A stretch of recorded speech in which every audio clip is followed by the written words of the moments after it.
नमस्कार, झुंजार न्यूज महाराष्ट्रामध्ये प्रथम आपल्या सर्वांचं सहर्ष स्वागत आहे।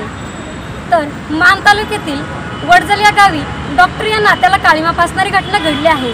चला तर पाहूया नेमकं वडजलमध्ये काय झालं। नमस्कार। नमस्कार। काय सांगाल तुमच्या तानाजी काटकरला नेमकं पोटात दुखत होतं म्हणून ते हाडे डॉक्टरांच्या दवाखान्यात गेला आणि तिथून नेमकं काय झालं, त्यांनी कोणत्या अशा गोळ्या दिल्या की जेणेकरून तुमच्या तानाजीला तो व्हायरल इन्फेक्शन झाले?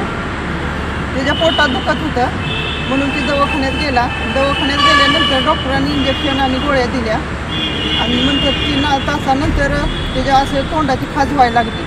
खाज झाल्यानंतर ती डॉक्टरांच्याकडे नंतर गेला, म्हणला की माझ्या तोंडाची अशी खाज होती कशामुळे, तर ती म्हणले की ही गोळ्या माझ्या काय खाऊ नको, राहू दे, होतील बघा।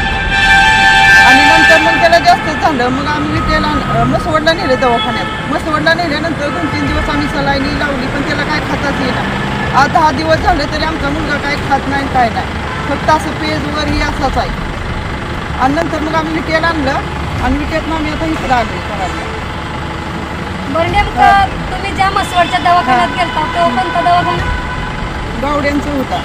ती म्हटलं होईल, जखमा भरपूर आहे, आपण वेळ लागेल जखमा बरोबर व्हायला, पण आमचा मुलगा काय खातच नव्हता, त्याच्यामुळं आम्ही मग निर्णय बदलला आणि इकडे घेऊन आलो। तुम्हाला मसवडच्या गावडे डॉक्टरांनी काय सांगितलं, काय निदान झालंय म्हणून सांगितलं?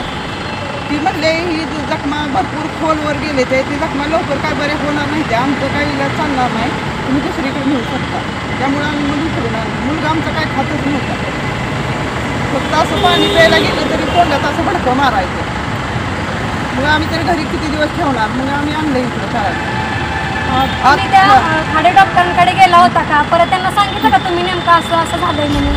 हो, अहो गोळ्या खाल्ल्यानंतर 4 तासात त्याला असं तोंडाची आगाग व्हायला लागली। नंतर तो गेला होता त्यांना सांगायचं, तर त्यांनी त्यांच्यापासून गोळ्या घेतल्या आणि म्हणलं काय नाही होत आणि मेडिकलचे तेवढे त्याच्यापाशी दिले। आता नेमकं तुमचं त्या हाडे डॉक्टरांबद्दल काय मत आहे?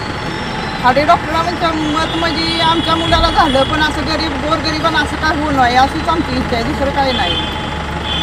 आता आम्ही एक सहन केलं, आमच्या मुलांनी केलं, सगळी काय करते ती काय इन्फेक्शन म्हणजे लय मोठं इन्फेक्शन झालं। आमचाही सगळ्यात मोठा मुलगा आहे आणि त्यालाही असं झाल्यामुळं आता आमचं बरेच व्यवसाय आहेत। आता आमचं व्यवसाय सगळं इकडं बंद पडलं, मी इकडं त्या पोराला घेऊन इकडं राहिली, आता बारकं पोर तिकडं कसं करणार, काय करणार? आता आमचं व्यवसाय सगळं बंद झालं, ही मुलगाही असा दवाखान्यात पडला, आता मी अशी काय करणार सांगा बरं तुम्ही? आम्हाला न्याय भेटला पाहिजे पोलिसांच्याकडून, सगळ्याच्याकडून, पत्रकारांच्याकडून। तुमच्या ह्या मोठ्या मुलाचं शिक्षण नेमकं किती झालंय? आमच्या मोठ्या मुलाचं शिक्षण झालंय डिग्री इंजिनियर, पण आम्ही इथं सगळं व्यवसायही चालू केलं, सगळं केलं आणि आता ही आजारी पडला। आता आमच्या व्यवसायाचं सगळ्यांचं काय करायचं, आम्हाला न्याय भेटला पाहिजे।